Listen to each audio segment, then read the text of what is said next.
Welcome to On the Chain. This is Chip here with co-host extraordinaire Jeff. How you doing tonight, man? What is going on? What is going on? That's your trademark. I don't want to say that. What's going on, Jeff?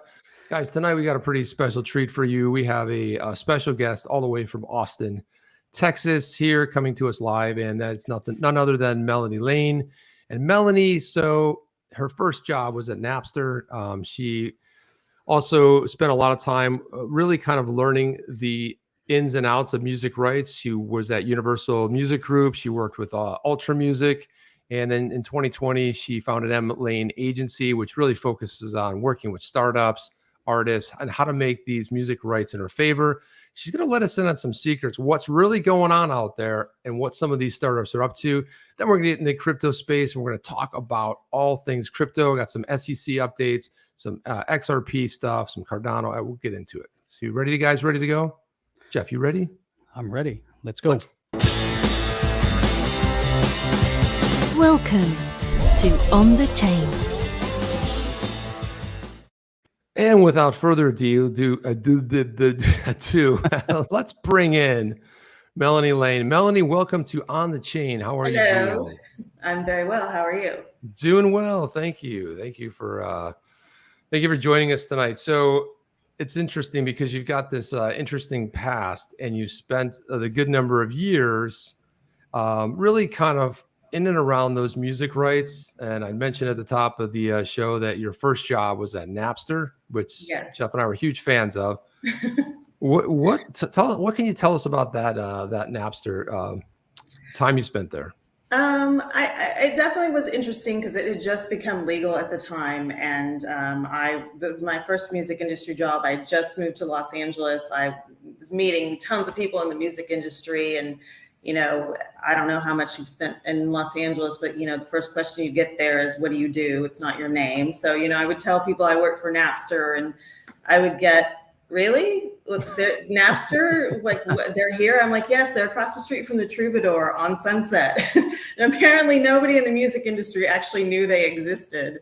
And I think they really missed out on a huge marketing possibility by saying, "Hey, it's Napster, we're legal now." And but it just was really funny because no one in the music industry actually knew that they were like a really huge entity that was happening and trying to emerge with actually having streaming be legal for the first time. So that was very interesting. I think Jeff and I were really into them before that little period of time when we were downloading copious amounts of awesome music. And what was really great about Napster, it was that if you like this band and that band, it probably really was the first sort of relational type of, because now you say, like, if you go on Spotify or these other streaming services, if you like a certain band, let's suppose I like The Cure and I'm into Disintegration, first thing it'll do is it'll tell me all the other very sort of like in the same vein. So that was like kind of one of the big things I think that came out of the Napster era. What was there anything else that kind of came out of that era as well? Yeah, I think metadata was really something that was, people were actually understanding how to, codify music in a way behind the scenes where it would actually be, discoverable based upon a certain amount of criteria that was, intertwined in the coding of the music. So that was something that really nobody had really delved into before, and so that was metadata had never really been a word that people used before that. It's interesting because as you go back, and you're right, that was the beginning of the era that we're in today with everything streaming. But it's also interesting because as Napster came and Hans Loaded was commenting, he said he started with LimeWire. Oh, LimeWire, yeah. LimeWire. I remember LimeWire, Napster, and it was crazy. It was almost like back then, we talk a lot about crypto and everyone's fired up about crypto and blockchain, and there's a lot of emphasis on decentralization. And as LimeWire and Napster and all those came to the forefront, it was almost like the first time of a decentralized sharing of data, and it was an interesting time because as you started to search and you never knew exactly where you were downloading things from, right? It was just, it was available. And it was an amazing period. I mean, it was kind of eye-opening. Technology was just getting its start at that point too. Everyone was kind of going on the internet, and it was getting exciting. Yeah, and then go ahead. No, I was going to say, yeah, I mean, exactly. And I think that at the time, people just were really sort of not sure what this new technology was, and I think that's the reason why it didn't really catch on, or at least Napster did when it became legal, is that nobody really understood what it was at the time. Exactly. And so guys, if you're just joining us, we're talking with Melanie Lane, and she's from M Lane Music. Is it M Lane Agency? M Lane Agency, yeah. M Lane Agency. And so one of the things that you focus a lot on is this rights. So it's interesting.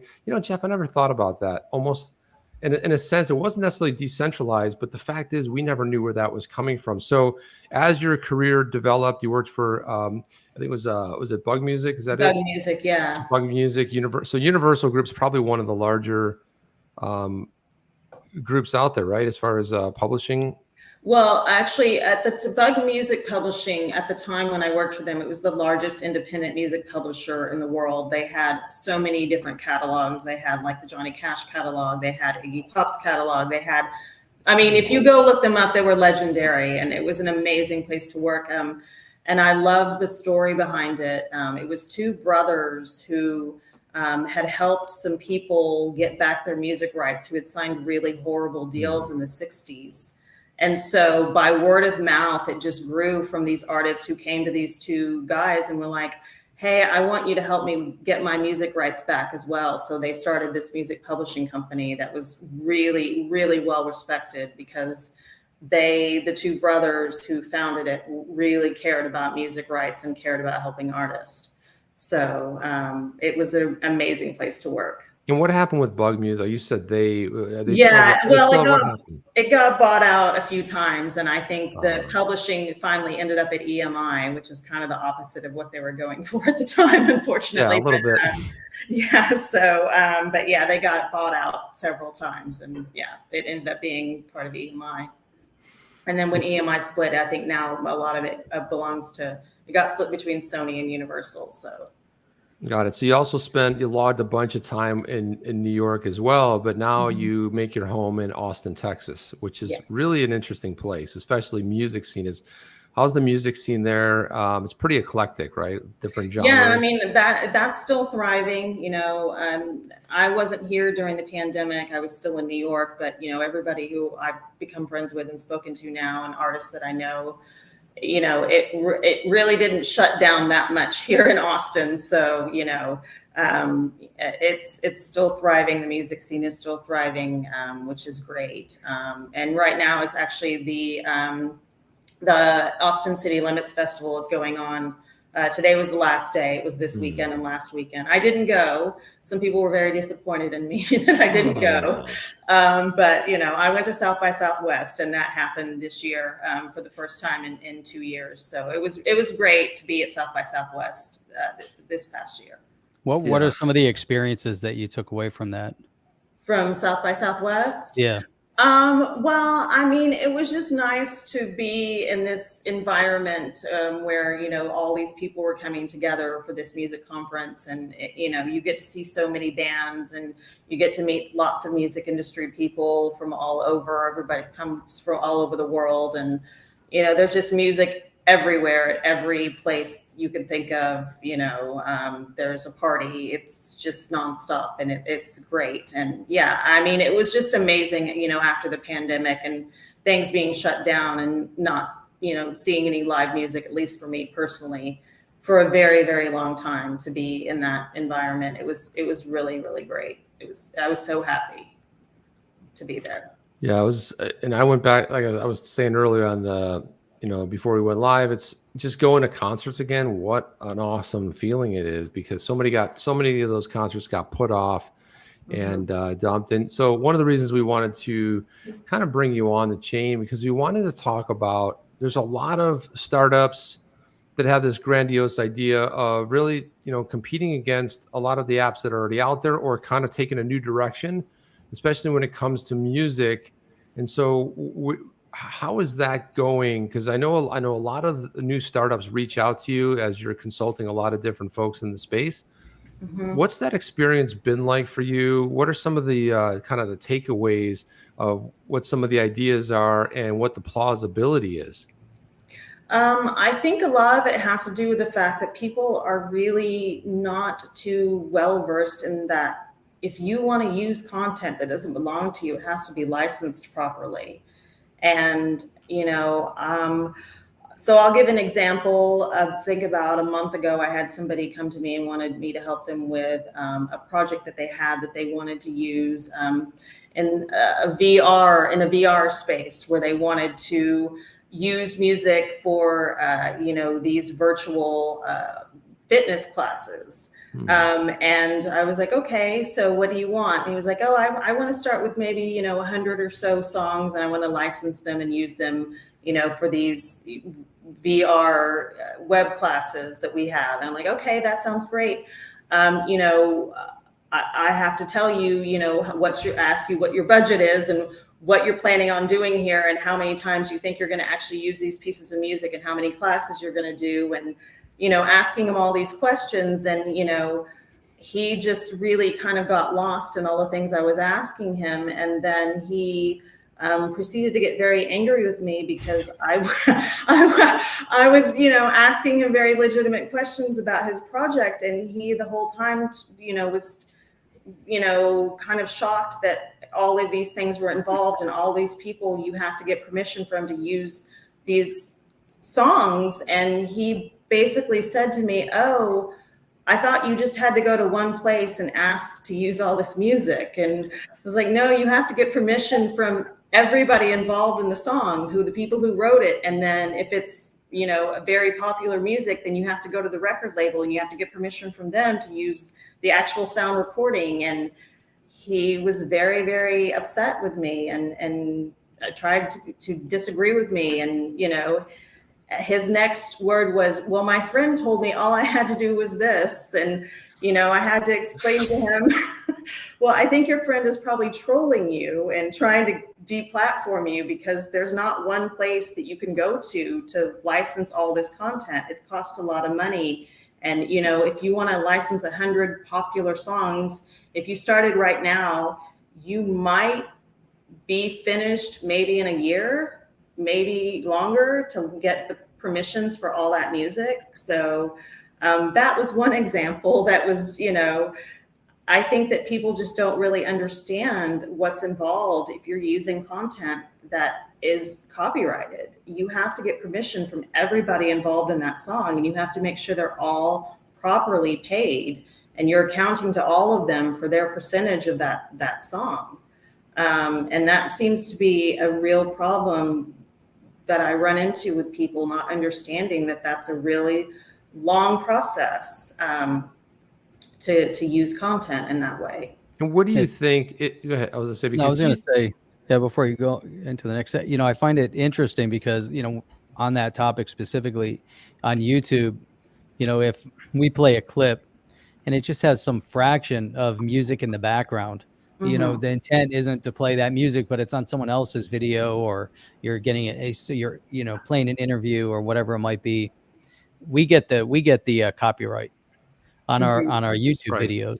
And there are platforms, as you know, where we can license music, and it's not necessarily popular music, but it's music that people have written, and if you use it without the permission, then you'll still get you'll get pinged by YouTube and said that's it's a copyright violation. It's somewhere in the ecosystem is monitoring and tracking it within the Google. They're listening all the time, but there's scenarios where we've actually paid for music and we play it, and we still get the copyright violations on YouTube, and then we have to prove that we actually own the rights to play this music. And there is a whole process that goes through it, and that's why it's critical. People don't realize, and then you do pay money for those types of things. So what would it cost if you're trying to assemble 100 popular songs? What kind of cost would be involved in trying to copy, Well, that kind of if you would actually get the permission, I mean, some people are probably going to deny you if it's a really popular song. You're probably not going to get the rights to use it at all. I mean, I would say you would probably, at the very least, $500,000 to $1 million if you want to license all that music, and and you're using it for your platform, and then you're going to have to account to what money, your revenue stream you're getting from it, and every time it's played, you're going to have to pay a royalty, and then again, like I was just saying, whatever money you're earning on top of that, you might have to pay another percentage of based upon your revenue stream.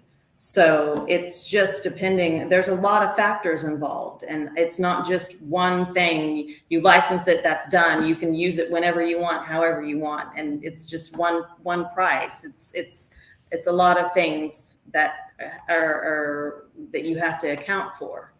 And the plays too. So it's per play, even, and depending how long you actually play it for. Because I think why people might think it's so simple is because, you go on TikTok, for example. You remember there was that guy riding a skateboard or a bike or something. Oh, yeah. Remember he's playing Dreams by Fleetwood Mac, and that thing blew up. It went crazy. It was everywhere, like for about at least 3-5 days. Like I saw it everywhere. It was on TV. It was on.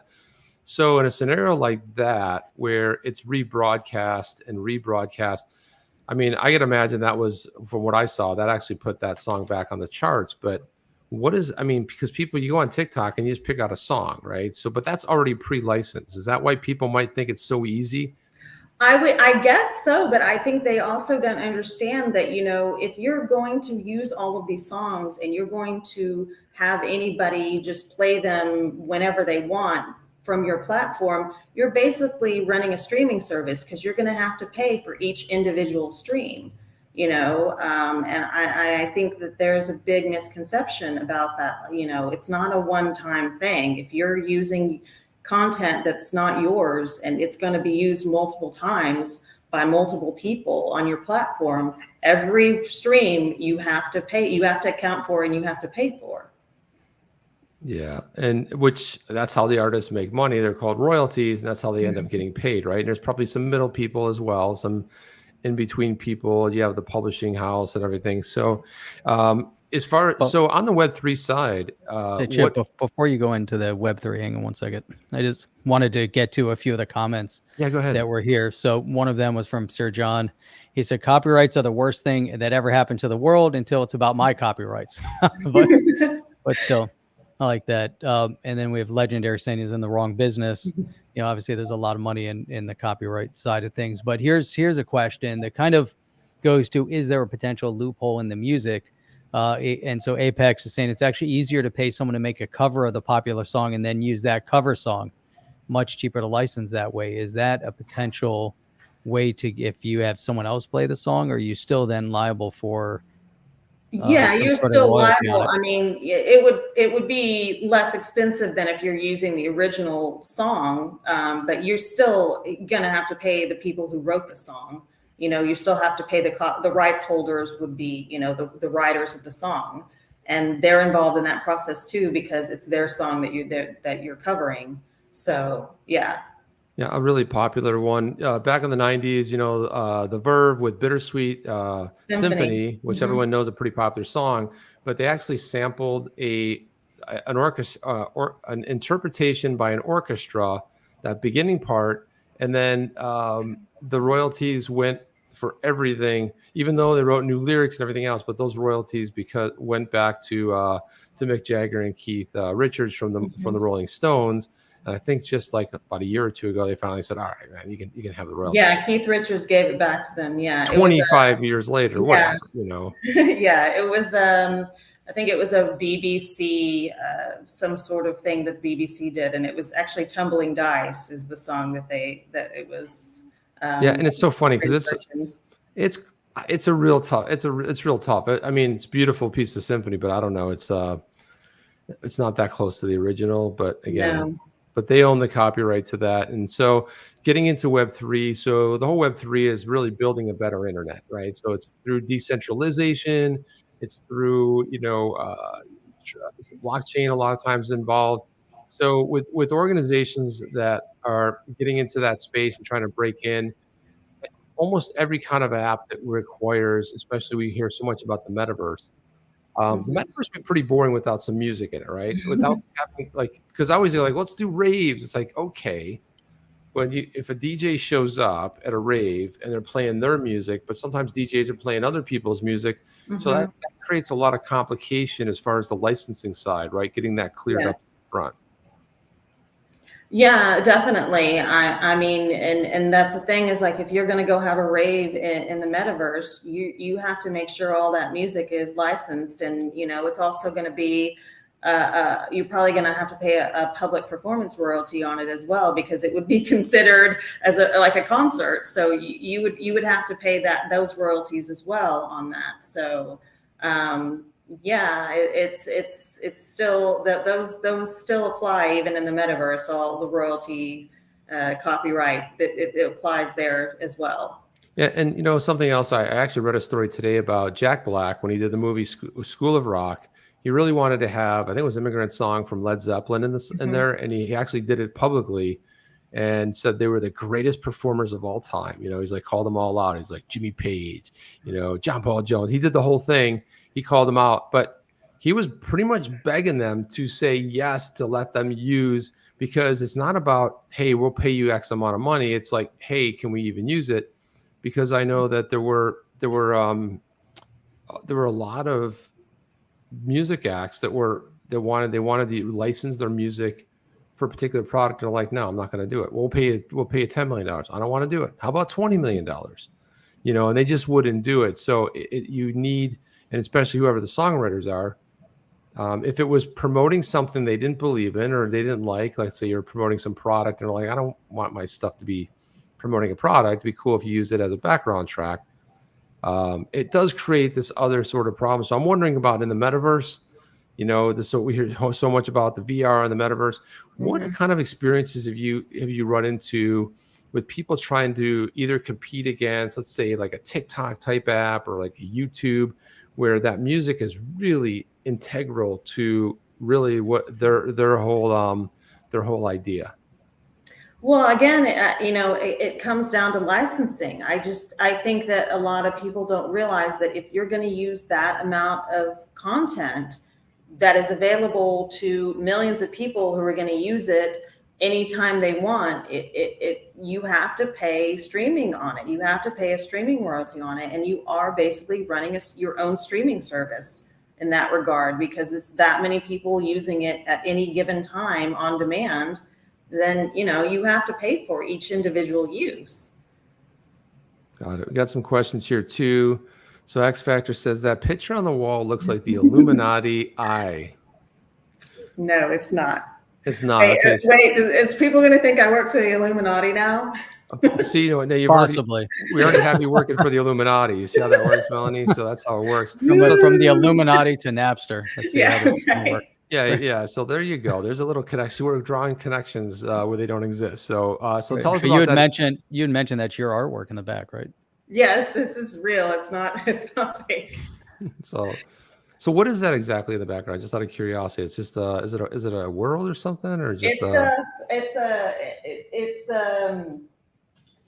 was a painting, I think from I don't think it was pre-Renaissance. I think it was after. It was a very famous Italian artist who painted the solar system and the universe and the planets. So that's what that is. So it does have something. Oh, there you go. And then also we have Tordog says he's a developer. She's a developer in the music industry. Jobs are insane. So it looks like, I guess, so there's a lot of development going on right now as far as the music industry.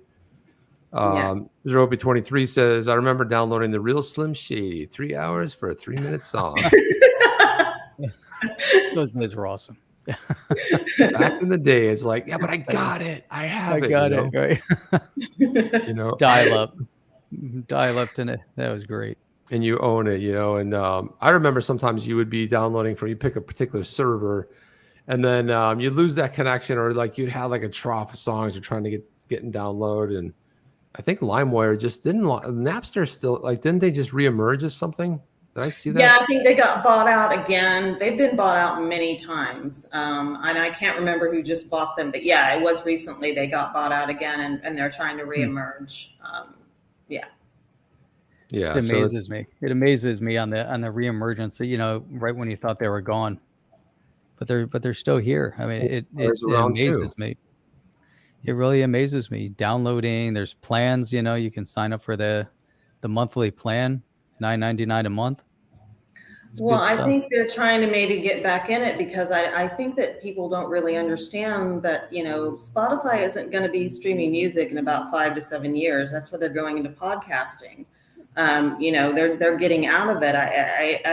I usually equate it to the fact that, you know, MTV doesn't show videos anymore. It's because it cost them too much to license that content. It's the same thing. It's why Napster is really going, it's why Spotify is really going into podcasting, because they'll own that content. They don't have to pay any real royalties on that. So, you know, I think that if some of these people who have these amazing Web3 ideas would maybe take that into consideration for their project, you know, that might be beneficial to actually paying streaming royalties the way that they should be paid, and paying artists what they're worth, instead of, you know, treating them as their worth is, you know, a monthly listener count.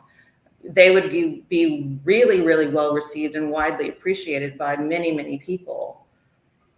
But I don't see that happening, unfortunately.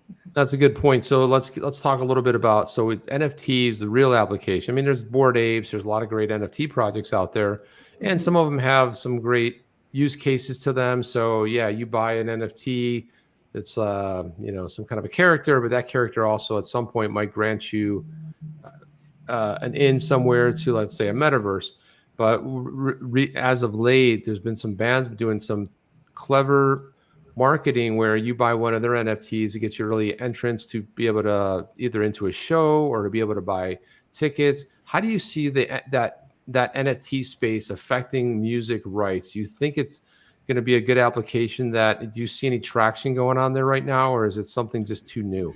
I think it's too new. I think a lot of artists are really confused about how it's going to be beneficial to them. And, you know, this is another point that I make to people. And, you know, artists really don't understand how a basic contract works. And that's not to their detriment. You know, I don't know how to write a song. They don't know how to read a contract. You know, that's not what they're there for. And I think that if an artist doesn't really understand how a basic licensing contract works or a recording contract works, they're certainly not going to really understand how your NFT idea works for them. So I think a lot of artists are really confused how it's going to be beneficial to them, or at least the artists that I talk to. A lot of them don't really understand what the point is for them to even sign up for it, because they see a lot of really big name artists who are doing it, and people obviously are going to pay money for them. But for an emerging artist, who's going to, you know, invest any money into your NFT for an emerging artist? True. Yeah, true. Just because, what do you got there? Oh, there was a comment here. This is from Crypto G, said there was a project at Apex around music licensing that was interesting, called Feature. So I was pulling this one up, and I'm sure there's, you know, probably others similar to it. This one is all about empowering artists. Let me see if I can share the screen real quick. And I'm sure there's, you know, some other really, you know, interesting things. I don't know. Are you guys seeing it flash? Yeah, it's flashing like crazy. Feature. I think I have been at that site. It's music. Yeah, It's, can you scroll down a little bit, or?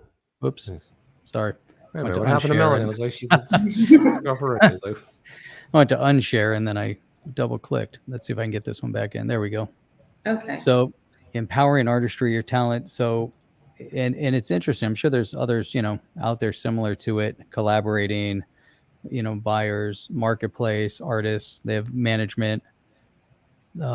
It's interesting. I mean, I'm sure there's, you know, quite a few projects that are out there that are going to be geared towards artists and musicians, and beyond. The blockchain, crypto, NFT craze, you know, a lot of it's all about, you know, it's been about the memes and the graphics, but so much more within blockchain, and really, you know, trying to one of the bigger, I would say, trends of wanting to be able to fund an artist. So when we talk about the royalties, having a mechanism in place to where they basically get paid as it's streaming would Yes.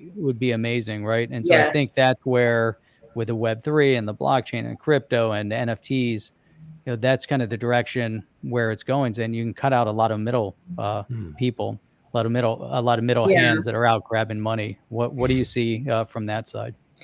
I think that if somebody could figure out how to do it with music licensing with smart contracts, that would be amazing. I haven't really I've seen a lot of people talk about it, but I understand that would be seen like, you know, as the reason why the smart car never took on, is because it's going to cut out a lot of people. I mean, to license a piece of music, there's a lot of people involved in that process, and some could argue that they don't need to be involved in it. But if you could have a way to you know, license your music for your film and TV project through a smart contract, and that would be amazing. And I would really love to see somebody do that or be a part of that project, because it's so difficult to license a piece of music.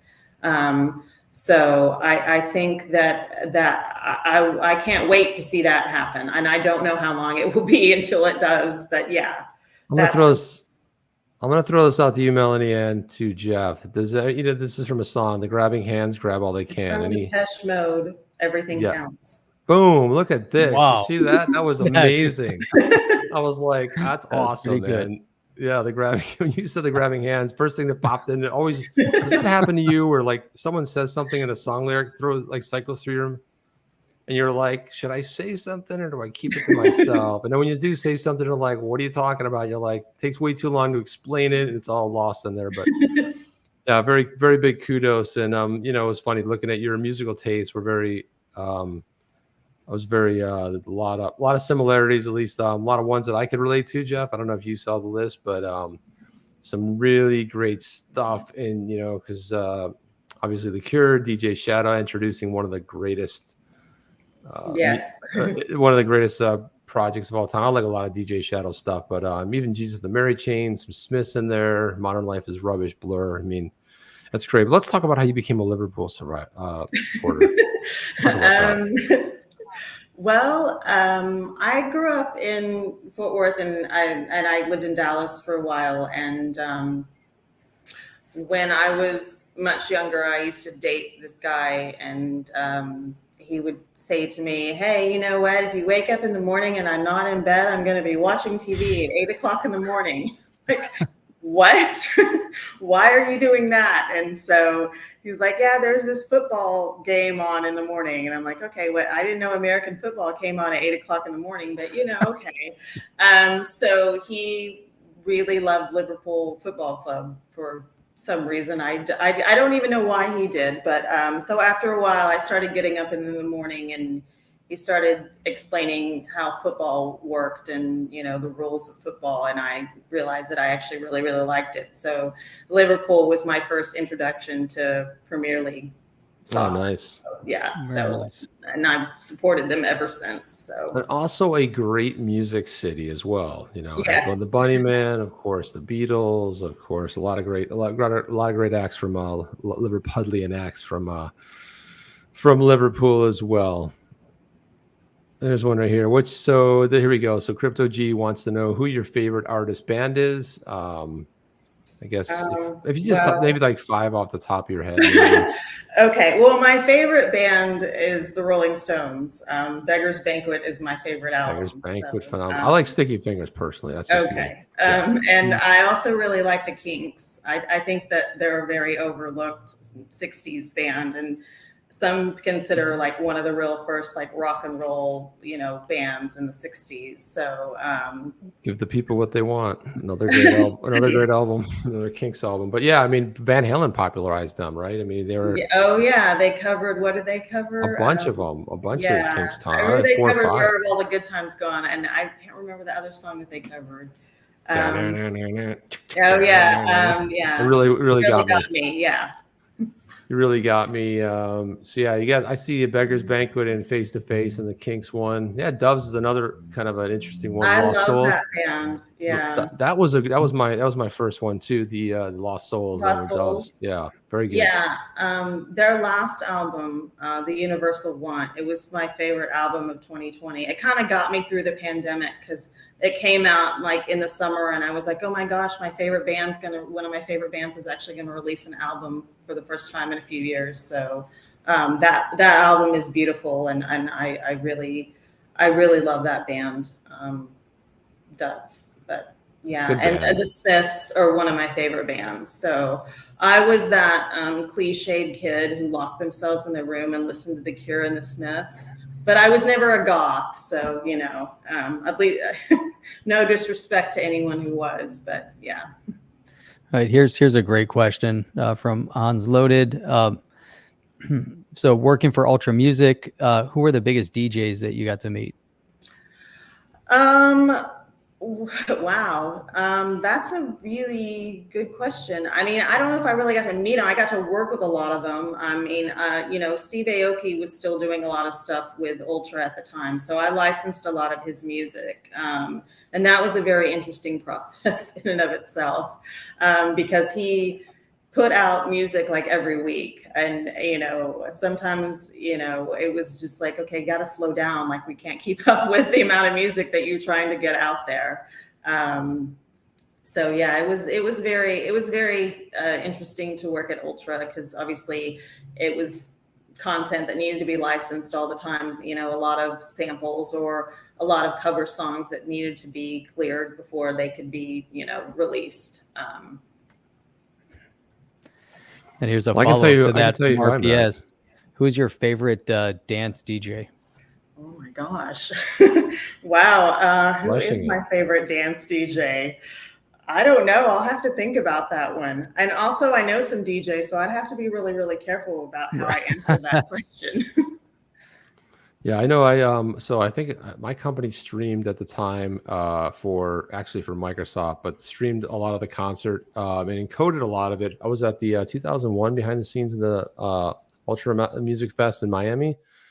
So I gotta be careful about this, but somebody that I really looked up to and really liked, Paul Oakenfold, legend at the time, and a little kid somehow was backstage. A little kid, we're talking about an 8 or 9 year old kid who comes up to him with a pen and a pad and says, "Mr. Oakenfold, would you please sign this for me?" And he basically looked at him and said, "F off." So it was like one of these, wow, really just horrible. Did we lose Melanie here? You there? Oh yeah, I think we lost her. You froze. I thought she was just like not really digging this story. Right. She's not. Your story's not going the right direction. Yeah, and but I'll tell you somebody that I got a chance to hang out with. Yeah, see if maybe she can rejoin. No. I think we lost her. Hopefully she'll be able to. There she is. No, she's gone. No, she'll probably join. But Carl Cox was somebody that I got to hang out with and do some promos with, and he is probably one of the coolest guys I ever met. He's a great DJ out of the UK, and we had to do this promo at least 50 times. He was just laughing so hard. We were laughing so hard trying to shoot it. So it was a lot of fun. But anyway, hopefully she'll get back in. I know we have a whole bunch of crypto related content to talk about as well. So as she's trying to log back in, if she can manage, that'd be great. But there was actually, here she is. Let's say we had some great stuff. Garlinghouse. There we go. Sorry about that. You're looking really stern. I was like, she's not liking the story. You're like this. As I was about, did you hear my Paul Oakenfold story? No, you didn't hear it. You said there was a little kid. That's yeah, he went up to him backstage. I was backstage, and I wasn't bothering him, whatever. He was just hanging out, and he must have just had a bad day or whatever. But he basically told the kid to F off, and I was like, "What?" Oh no! And I got really mad. I was like, "Dude, yeah, if I was a normal guy, but not a little kid. Come on, man." And I don't know if you know who Carl Cox is, but I hung out with him, did some promos with him, and who else? That little 8-year-old was Chip. No, it really wasn't. But no, I'm kidding. Well, hell no, man. But yeah, there was a bunch of other acts too. I got to go on stage too. It was like kind of cool. Like not really on stage, but off to the side. You always see like off to the sides. Yeah. And man, that Ultra Fest has grown into something really crazy. But yeah. I was just on Friday, I was with somebody who went to Tomorrowland, and they were showing me videos of everything that was going on. And we're now determined that we're going to get a group of people and go next year, because it looked amazing, and I've always wanted to go. So here's Hydroponics. He's saying DJ Magic Mike, DJ Sandy, and DJ Icy were the Central Florida hottest DJs back in the day. I don't even know who they are. Don't know who they are, but RPS knows DJ Magic. So. DJ Magic. Yeah. There's a lot of great DJs. I mean, it's cool to. There's a lot of great DJs out there. So listen. No, go ahead, Chip. I was gonna say, and just kind of like wrapping it up and concluding. Anything else you'd like to share with us? I mean, I really appreciate you coming in here too, and kind of giving us like a little bit of the inside scoop of what's going on in the music. Because I'll be honest with you, even though I'm a songwriter, even though I put stuff out, you're right. I'm making music, but I'm not thinking about the licensing or that other ramification. So it's kind of good to rethink that stuff too. We know we get the music strikes on here, but anything you want to leave us with, or something else that maybe people might not know or unfamiliar with in the space? No, I mean, I would just really like to say, I know there's some people who actually have legitimate sustainable projects in the music industry, and I would love to talk to those people, because I would love to help you spread the word or do something to market your product or get artists to understand that you are actually one of the good guys and you actually really want to help people make money off of music again. And that's the most important thing to me. That's what I care about more than anything, is that I want artists to be able to have a real career in the music industry, making money. I'm not talking about selling out stadiums. I'm just saying being able to have a life making music is so important for that to happen to people. And that if you actually have a project like that, you will be very well respected and well received by the music community. And we're all kind of waiting for that to happen, waiting for those projects to come along. Yeah, well, I just dropped my music link in there. I'll share it with you. You take a listen. Let me know what you think. Maybe you can't help me get it out to more people out there. But thank you so much for coming on. Really appreciate you giving us like kind of a little bit of the inside scoop, and Sure. You know, a legend. I mean, starting with Napster all the way through, you know, Bug, biggest independent publisher, all the way through starting your own agency and helping people take that idea from over here to actually fruition. So that's actually pretty cool. Okay, well, thank you so much. I've had a really nice time talking to both of you, and maybe we can do it again, and we'll have another round. Yeah, that'd be outstanding. Yeah, we'd love to find somebody within our community. We do have some people that are in music, in the community, people that are looking to get music into the blockchain and take advantage. So hopefully the message will get to them, and then we'll get them to you, which would be great. And then we can have a full follow-up conversation, you know, on that. That'd be awesome. That would be great. Thank you. Yeah, let's have a great keep. You know, like they say in Austin, keep it. I think it's keep it weird, right? Keep it weird. Keep Austin weird. It is weird, and it is weird in a good way, though. Yes. And some awesome barbecue if you like barbecue. I remember. Is that still the case? Yes, it is. All right, awesome. Well, thank you so much, Melanie. Thank you for popping in. I really appreciate it. Okay, thank you guys. Awesome. Thank you. Thanks, Melanie. All right, thanks. Talk to you soon. Bye.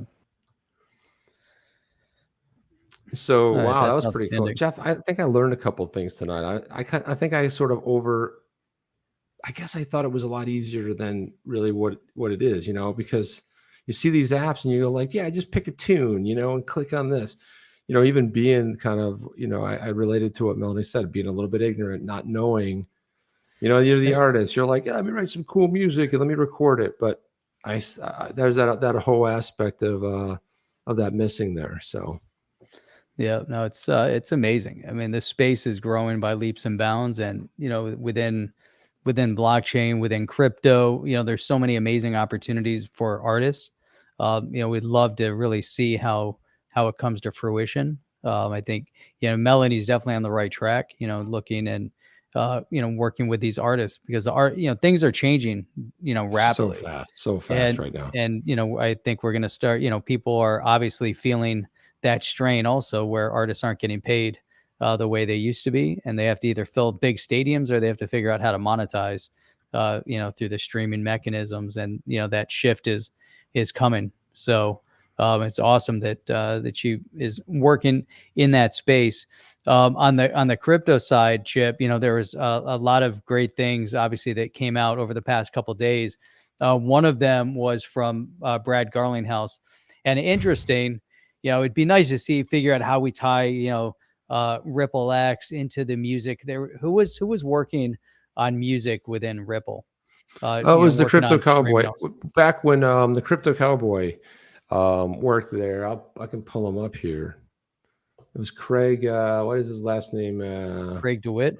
Craig DeWitt. Yeah, Craig DeWitt right. at the Crypto Cowboy. He had that music project that was, and I put my music up there. But again, you could listen to it.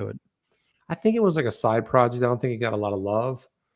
But interestingly enough, let me pull up here. So don't forget his Super Mojo.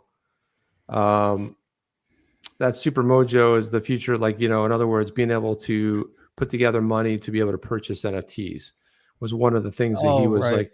Remember that? So he left Ripple, but he had that music. That's right. I wish I could remember the music projects. If anyone remembers it, go ahead and drop it in there. But on our website right there it is. Yeah, I wonder. We'll have to look that up, see what happened to that one.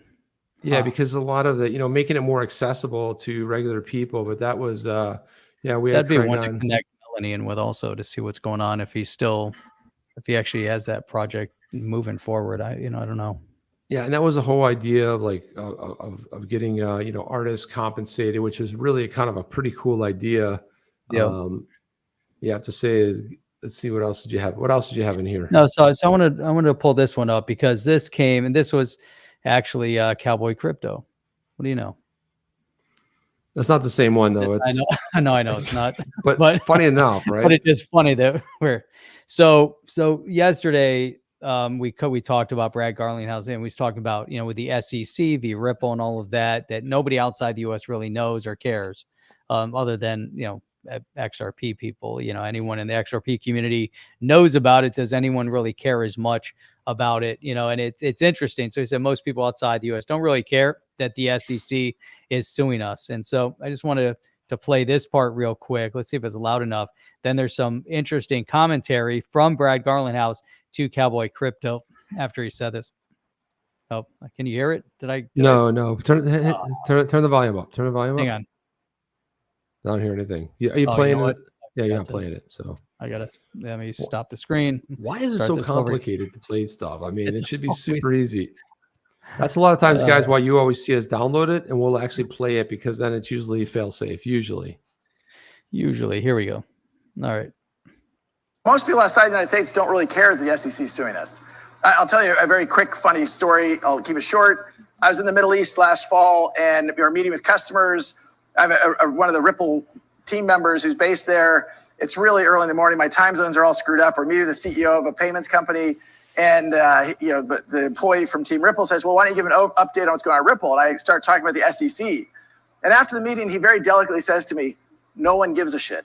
And his point was, if you're not in the United States, the governments in Abu Dhabi, governments in Switzerland, Singapore, UK, Japan, they provided the clarity how they view and categorize digital assets, and they don't care that the United States SEC has a viewpoint that is, pending in court.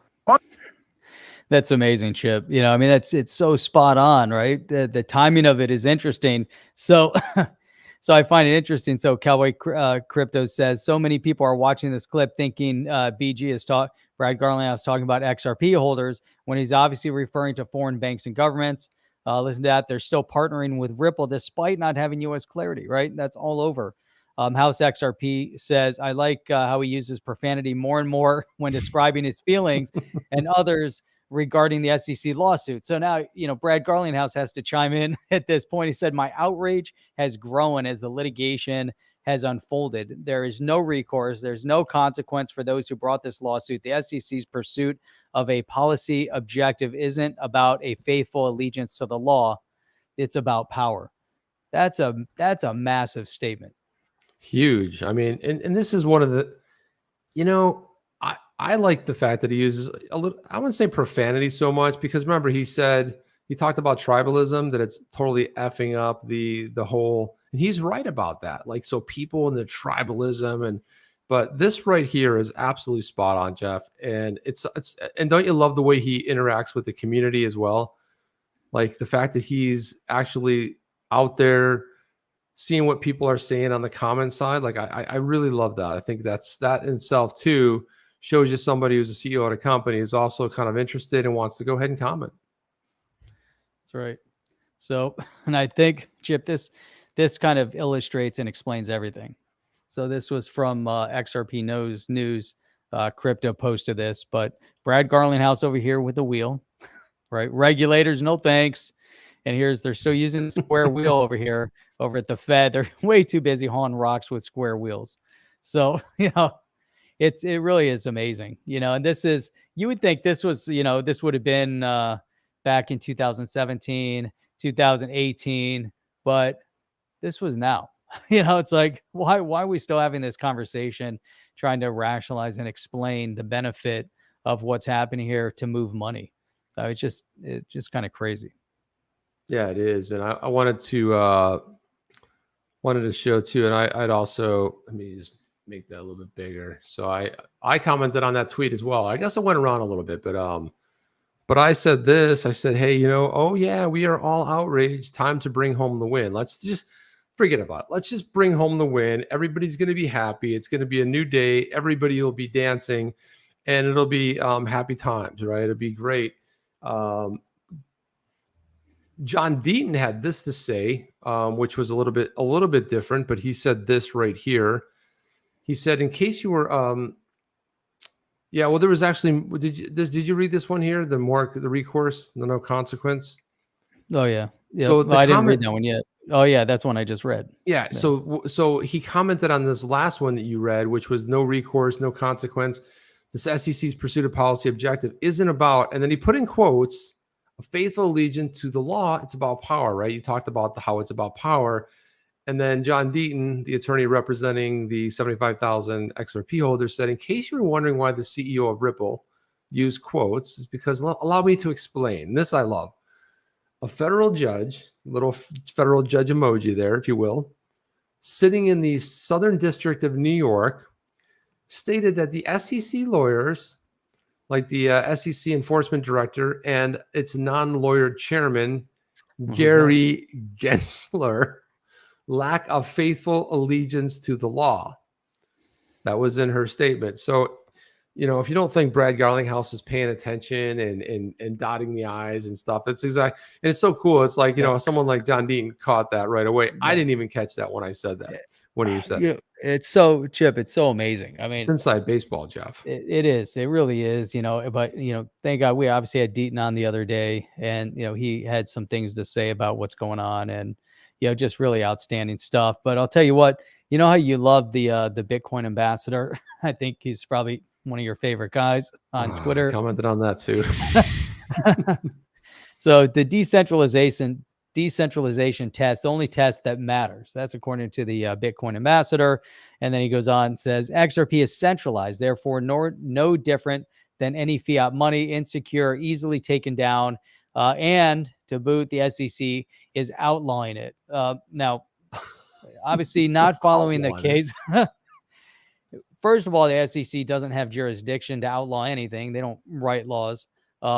So that's number one. If you're following the case, you would know that's different. And if you actually were reading and understanding. So anyhow, then he goes on, BTC is decentralized, separating money from state, immutable, can't be stopped. Plus the SEC ignores it. Now, obviously we can get into a whole conversation on that, Chip. And, this is all commenting on XRP versus Bitcoin, all that. But I just wanted to get more into Matt Hamilton's response. And if you have your comment to pull up as well. But here said, yes, the decentralization test is the only test that matters. The XRP ledger is decentralized. It has no central authority, no central point of control. No one can censor or seize transactions. Rules are enforced by majority will of the network, as we know, has to be voted through the validators. And I thought that Matt Hamilton really came in and kind of hit it out of the park as well. And because we know these Bitcoin maxis are continuously going after this space. And I like how, we get more and more of the commentary here. But if you have one you wanted to pull up. Well, no, all I said was some. You know, when I read that, a lot of times, you know, there's kind of a thing. It's like as a at least this is kind of something we always held true. You know, the guys I used to run with, you know, my boys, whatever. We would always say this. You know, never engage with the weaker opponent because you know, you're not always going to get the best of it, right? So I was just like this, what a fool believes. It's like, he's just a fool, right? At this point, because, you know, and the sad thing about someone like, you know, Max Keiser, who, you know, funny enough, has a pretty good, he has an amazing following and he does have a lot of, I would say a voice out there that people look and trust. But when he actually says things that are just not true, or doesn't do a deeper dive, or can't spend 3 minutes on Google, you know, looking and searching for it, and he puts out information that's just incorrect. It comes down to this tribalism that Brad Garlinghouse talked about, you know, you know, and it's funny because if Melanie were here, we would talk about Liverpool and be like, you know, we'll talk about some other, you know, people in the Premier League or, you know, other American football teams. And we all talk about our favorite team. But even today I'm watching the game and I saw a penalty and I'm like, that shouldn't have been called on that team. And it benefits my team, but I was like, just calling it the way I see it, that was a bad call. Like I could see that was a bad call. And so you have to sort of be, when you have this sort of responsibility out there and you have this voice, you've got this amazing following, but there's a reason we call them Bitcoin maxis, because they're maximalists and all they're going to have is their blinders on as Bitcoin. Funny thing is, I own Bitcoin. Ethereum, I own Ethereum. You know, XRP, own XRP. Algorand, Algo. You know, it's like, you know, yeah, there's big dust up with Hoskinson. Own it all, Josh. So I mean, it's like, it's just, I think it's silly. It is. So here's one more for you, Chip. So Bitcoin Ambassador went on, no, because XRP is centralized, easy to take down and about to be outlawed, not to mention it doesn't do anything useful versus Bitcoin. Now, the commentary could go on forever on that one. I like how JV kind of stepped in on this one. In order for XRP to be taken down, the entire XRP ledger would have to be taken down. So how would the XRPL be taken down? Amendment votes. I highly doubt an amendment would ever get passed with this suggestion. And I like how Moon Lambo kind of came in there. He said Max Keiser is lying to almost 500,000 followers with every single one of his XRP tweets. Good and honest people don't do that. True. Man, there you go. No, he's true, but JV's right. But you know, the thing about that, JV is calling it like perfect, and that's flying right over his head. He might as well have said, Roger will debate. What? So, because it's just, you know, JV's talking about the XRP ledger, which is completely decentralized. And the other thing is, in the 10 plus years of its existence, no transactions went down. The network didn't go down. All of these things, these other projects that we see that have had some hiccups, you know, which point a lot to the decentralization of the project. Truly decentralized, you should really never go down, right? There should be stop gaps in there. So, but Apex Crypto says this, 2023 is going to be the year for XRP clarity. And I have a feeling he's right, because you know why? Because one way or another, we're going to get clarity. I see a big win. I would be just flabbergasted if it wasn't. But the SEC painted itself into a corner, and it's time to romp on them. You know, it's time to throat punch them a few times. You know, a couple. You remember those punching bags that hang down, Jeff, and you do that? That's kind of what's going to happen to these guys. Yep. It's awesome. And RPS says exactly, Chip. And I don't know what he's saying exactly too, but there you go. Exactly. But it's exactly right. Sean Thompson, what's up, Sean Thompson? What is up? What's going on with you, my man? So Chip, this was, we covered a lot today. We, you know, bringing Melanie on, talking about Web3, talking about the music industry, monetizing. Which I love, Jeff. More so dear. I know it's super passion for you. You know, a lot going on in the XRP space, SEC v Ripple space. You know, great comment from Brad Garlinghouse. Man, things every day is a new day. Things are always heating up. Even in the worst of markets and in the best of markets, there's always some amazing news to cover.